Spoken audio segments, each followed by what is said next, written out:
Hello and welcome back. So here we're going to be looking at solving linear inequalities. So the objective here is to solve linear inequalities and interpret the solutions clearly using the correct inequality symbols. So a quick definition before we get started. So an inequality compares two values and shows whether one is greater than or equal to, less than or equal to the other. So we use these signs to compare.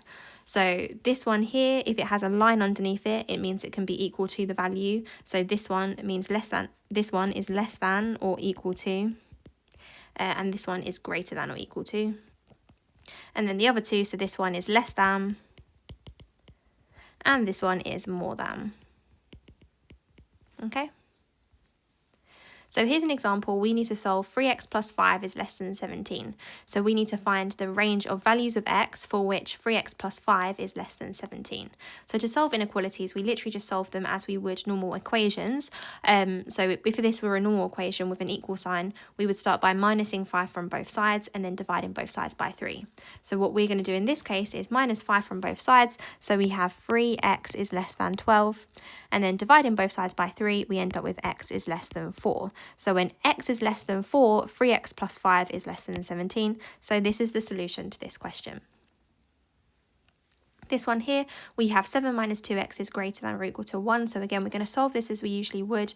I'm going to start off by adding 2x to both sides, just so that we don't have a minus 2x term. So if I do that, we end up with 7 is greater than or equal to 1 plus 2x. And then I'm going to minus 1 from both sides. So 6 is greater than or equal to 2x.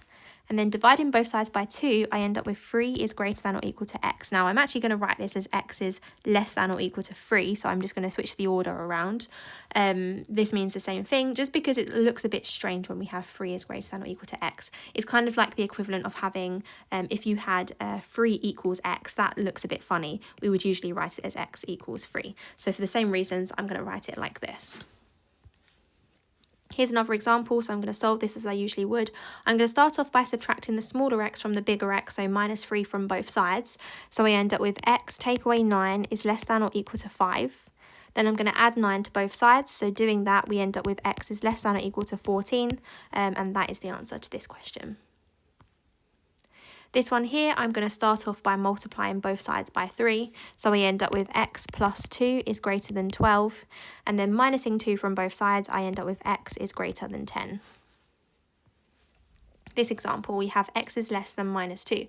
Now to get x by itself in this case, we need to multiply both sides by minus 1. So we end up with x and 2. Now when we multiply both sides of an inequality by minus 1, it actually flips the inequality sign, and it's the only instance when this happens.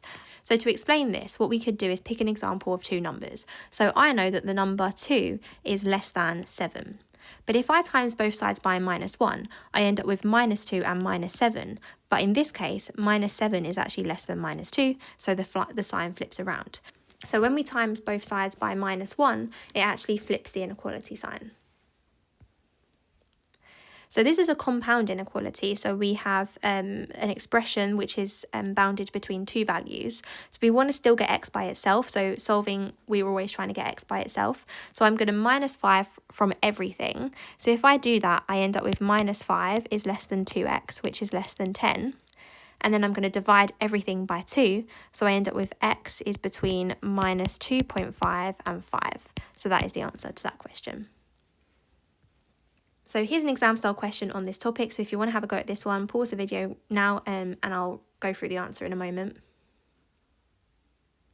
Okay, so well done if you had a go at that. So what I'm going to first start by doing with this question is expand the bracket. So I have 5 minus 6x plus 3 is less than or equal to 4x plus 7.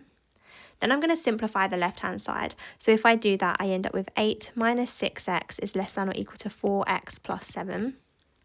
I'm going to try and get the x terms together, so I'm going to add 6x to both sides. So if I do that, I end up with x is less than or equal to 10x plus 7.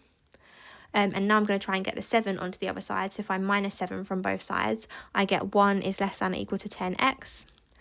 Dividing both sides by 10, I get 1 over 10 is less than or equal to x. So again, I'm going to rewrite this because it looks a bit strange at the moment. I'm going to write it as x is greater than or equal to 1 over 10. You're not going to lose marks if you don't do that, but that's just a nice touch at the end. Okay, so here are some quick fire practice questions on this topic. So pause the video if you want to have a go at these, and I will reveal the answers in a moment.